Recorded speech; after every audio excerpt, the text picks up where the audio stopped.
Vamos seguir agora para falar da última célula sanguínea que o livro de vocês cita, que são as plaquetas, tá? Página 89 do livro de vocês. Pessoal, plaqueta é de extrema importância, tá? Formação de plaquetas é de extrema importância para o nosso corpo. Todos nós produzimos plaquetas, Shedane? O normal seria que sim, mas existem pessoas que são chamadas de hemofílicas que elas não produzem. A não produção de plaquetas pode nos prejudicar, tia Dani? Pode sim, tá?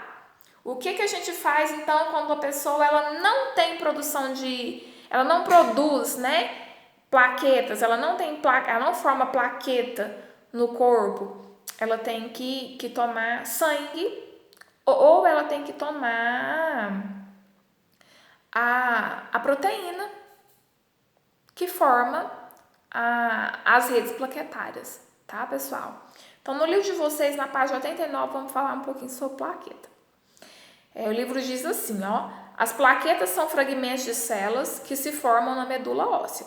Então, diferente dos glóbulos brancos e glóbulos vermelhos que podem ser produzidos, né, na medula dos ossos, a plaqueta ela é produzida na medula óssea, tá? Somente na medula óssea. As plaquetas têm função importante no controle de sangramento, pois são responsáveis pela coagulação do sangue.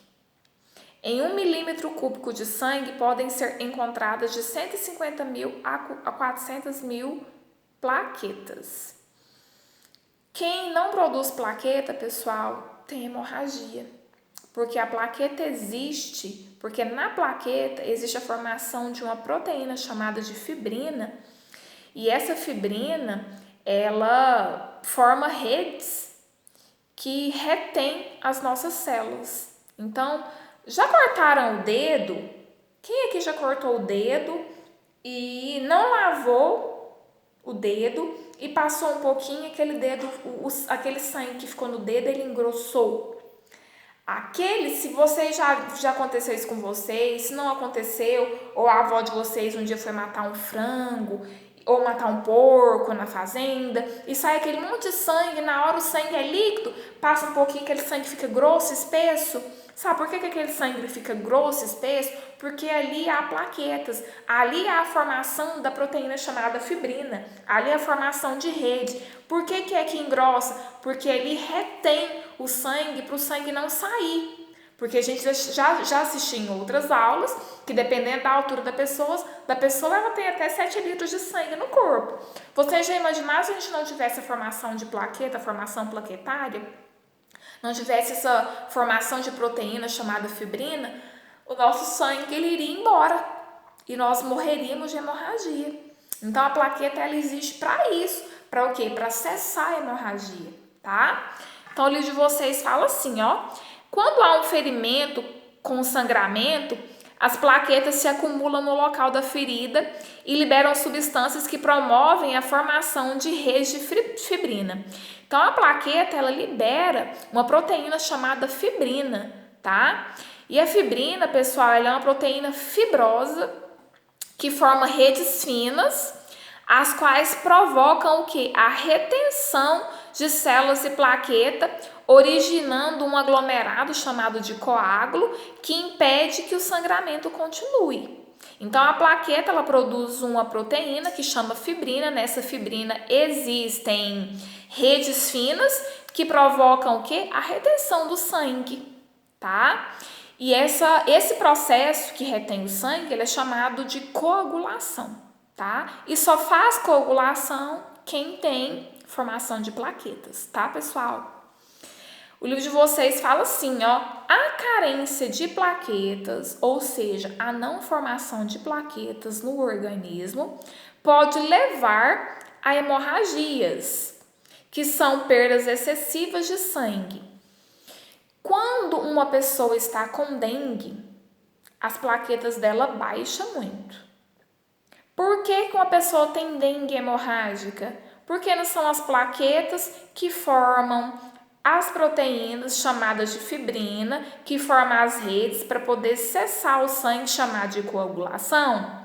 Quando a pessoa está com dengue, a plaqueta baixa, se a plaqueta, a carência de plaqueta, ela leva a hemorragia, então se a plaqueta de uma pessoa que está com dengue é baixa, automaticamente ela está livre para o quê? Para o sangue correr, para o sangue sair, porque ele não tem formação da proteína fibrina, que forma as redes, que fazem o quê? Que retém o sangue.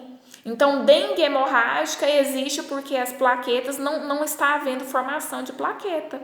A carência de plaqueta está existindo ali, tá? Aqui no livro de vocês mostra, na página 89, um microscópio, de varredura, mostrando aqui, as redes de fibrina envolvendo as hemácias. As hemácias estão todas em vermelhinho, que nós já estudamos as hemácias, que são células anucleadas sem núcleos. E mostra aqui, mostra a fibrina, que é a proteína produzida pelas plaquetas, envolvendo as hemácias para reter o sangue, não deixar ele sair. Olha para vocês verem aí, para quem tem livro, olha no livro de vocês. Só, pessoal, que existem pessoas que não fazem formação de plaqueta, não formam as plaquetas na medula óssea. Essas pessoas são chamadas de hemofílicas. E isso é um processo hereditário que passa de pai para filho, tá? Então, no livro de vocês fala sobre hemofilia. Hemofilia é uma doença causada por quem não produz plaquetas, tá? Então, aqui no livro de vocês fala assim, hemofilia é uma doença hereditária. Quando ela diz hereditária, é porque passa de pai para filho, de avô para neto, de bisavô para neto e assim por diante, tá? Então, hemofilia é uma doença hereditária que impede a coagulação do sangue. Os hemofílicos devem tomar cuidados redobrados para evitar acidentes, pois mesmo os pequenos sangramentos, como os que ocorrem às vezes na gengiva, às vezes ao escovar o dente, uma pessoa que é hemofílica, ela pode o quê? Machucar a gengiva. E quem é hemofílico tem que evitar de machucar, por quê? Porque não existem as redinhas que retém o sangue, Então, às vezes, a gengiva, com o uso de fio dental, demora muito mais a cicatrizar e também sai muito mais sangue. Essa doença, que é a hemofilia, tá? Ela não tem cura, pessoal, mas ela pode ser controlada. Como que ela é controlada? Ela é controlada através de substâncias que promovem a coagulação do sangue, através de aplicação da proteína chamada de fibrina. Então, quem não produz, plaqueta, tem que tomar a substância chamada de fibrina para poder o quê? Para poder formar essas redinhas. E também, outro fator também que pode ser usado é a transfusão de sangue quando for necessário. Então, a hemofilia não tem cura. O que a gente pode fazer é isso, é estar tomando, quem tem esse problema, é estar tomando a proteína chamada fibrina, que provoca o quê? As redes de fibras que retêm o sangue, tá? Então, nós falamos sobre os 3 tipos, sanguíneos, de células sanguíneas. No livro de vocês, na página 89, fala sobre transfusão de sangue. Antigamente, no século 17, eles começaram a fazer experiências de transfusão de sangue. Algumas deram certo, outras deram errado. Foi aí que eles descobriram, pessoal, que havia, tipos sanguíneos. A gente sabe que existe RH negativo e positivo e fator A, O, AB, A negativo, A positivo, tipo sanguíneo. B negativo, B positivo, O negativo, O positivo. A gente sabe que existe esse tipo de sangue, Mas para a gente descobrir que existe esse tipo sanguíneo hoje, lá no século XVII eles tiveram que fazer uma experiência. Então hoje, na aula de hoje, eu não vou falar sobre tipos sanguíneos, mas vou falar um pouquinho sobre transfusão de sangue, que foi aonde que eles descobriram que haviam tipos sanguíneos, tá bom, pessoal? Na próxima aula a gente fala sobre os tipos sanguíneos.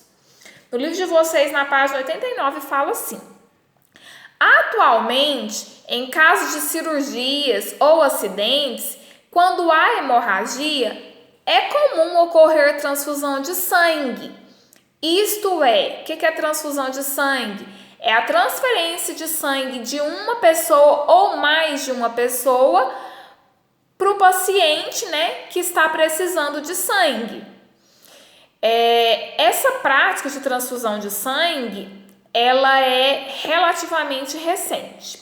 O livro de vocês fala assim: até o século XVII eram feitas experiências de transfusão de sangue entre animais de espécies diferentes.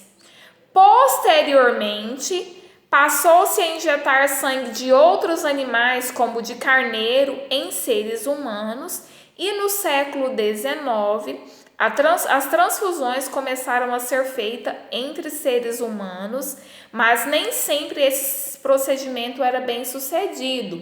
Em muitos casos, os indivíduos que recebiam a transfusão de sangue morriam devido à coagulação e às outras reações indesejáveis. Em 1900, no século XIX, ao misturar o sangue de pessoas diferentes, o médico austríaco Karl Landsteiner descobriu a existência dos tipos sanguíneos. Então, hoje é normal fazer transfusão de sangue. Uma pessoa, para ela fazer transfusão de sangue, doar sangue para outra pessoa, ela tem que passar por vários exames, ela não pode ter anemia, ela tem que ser maior de 18 anos, ela não pode ter uma série de doenças lá, tá? Hoje, tipo assim, eu sei o meu sangue, buscam fazer transfusão de sangue, às vezes com o mesmo sangue que eu, mas isso aconteceu hoje, a gente sabe que sangue que é certo, né, colocar, né, transferir para uma outra pessoa, devido que a ter dado errado lá no passado, como o livro de vocês falou aqui, algumas pessoas morreram, outras pessoas sobreviveram, entendeu? Foi aí que eles descobriram que tinham o quê? Tipos sanguíneos. Por exemplo, existem fatores sanguíneos que eles só podem receber sangue deles mesmos. Eles não podem receber, por exemplo, de um A negativo ou um O positivo, entendeu?